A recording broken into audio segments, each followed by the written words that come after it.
He left me the night my mother was dying. No warning, no explanation, just a note that said, "You need someone stronger than me." I thought I'd never recover, but 2 years later, he walked into my office wearing a cheap suit and holding a resume. And guess who had to interview him? Yeah, me. If you've ever been abandoned when you needed someone the most, hit that like button, because this story isn't just about heartbreak. It's about revenge that doesn't need yelling or tears. It's about rising so high that the person who broke you has to look up just to see you again. My name's Sophia, and I live in Chicago, the quiet side, where winters cut through your bones and nights feel endless. I'm a nurse. I spend my days caring for strangers while forgetting to care for myself. Life was gray, predictable, until Ethan walked in.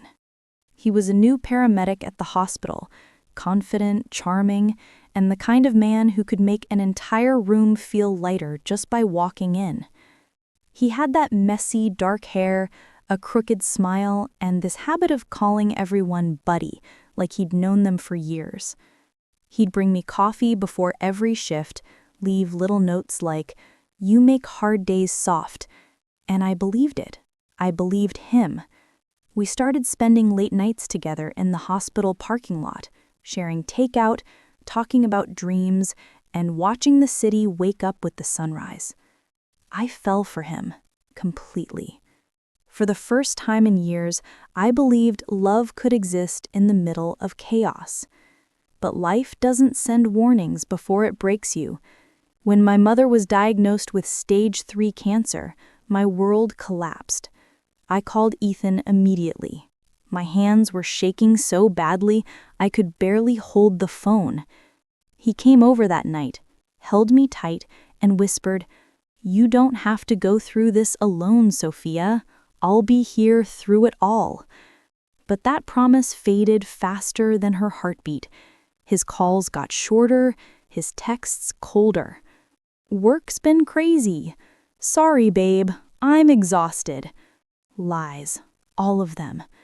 Until one night, I came home from the hospital after 12 hours beside my mother's bed, and his things were gone.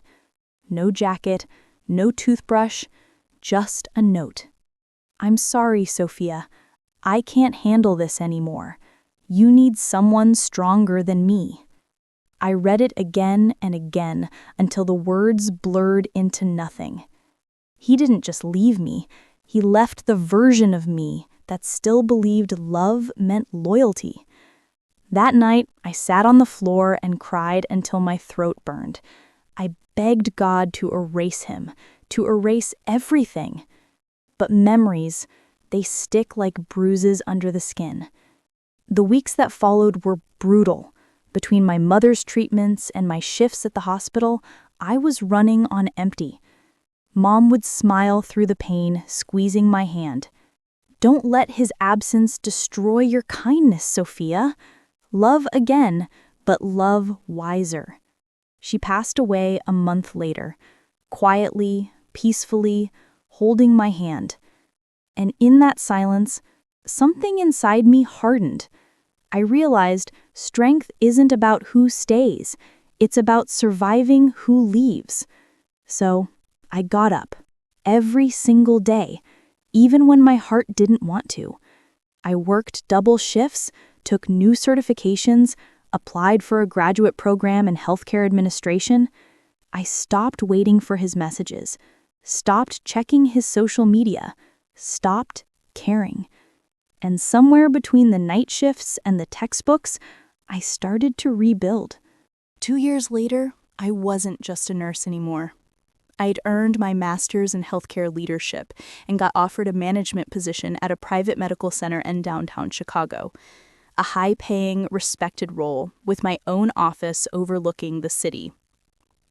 I hired my own team, trained them, built a work culture that valued empathy and integrity, everything Ethan lacked. For the first time, I wasn't surviving.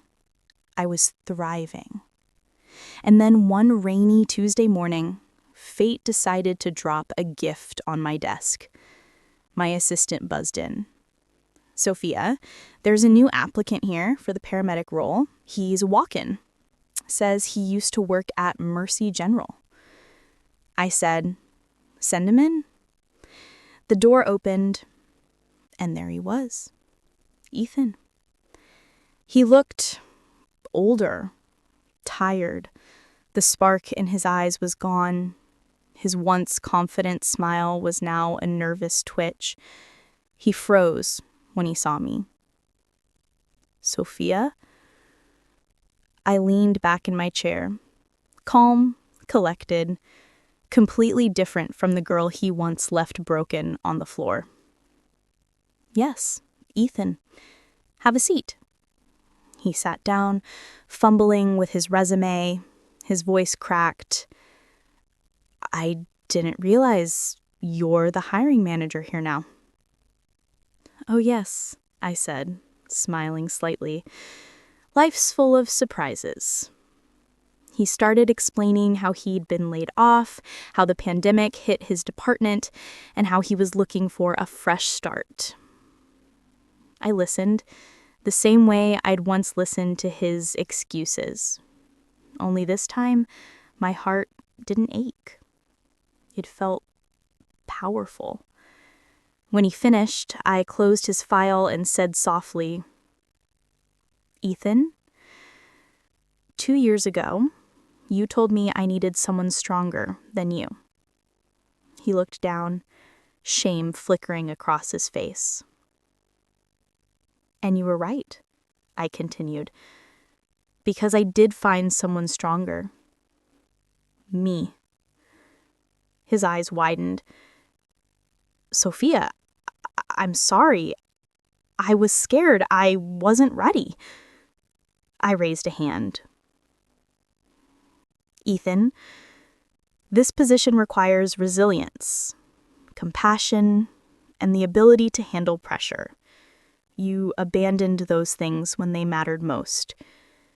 I can't risk that happening here." Silence. Just the sound of rain tapping the glass behind me. He nodded slowly, voice breaking. "I understand." He stood up to leave, and as he reached for the door, I added, "Oh, and Ethan?" He turned. "Thank you for leaving me when you did. You thought you were breaking me, but really, you built the woman sitting in this chair." He opened his mouth to say something, but no words came out.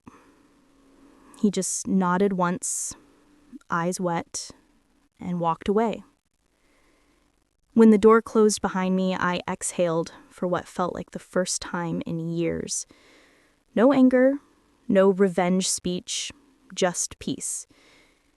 Because real revenge isn't loud. It's silent success. It's walking past the people who doubted you and smiling because you no longer need their validation. Later that evening, as I drove home, the city lights blurred into streaks of gold and white. I passed the hospital where it all began, the place where I once cried in a parking lot and dreamed of someone staying. Now, I didn't need anyone to stay. I'd become my own constant. Sometimes life doesn't give you closure. It gives you a chance to outgrow the people who hurt you. And when they finally look up and realize what they lost, that's the sweetest revenge of all.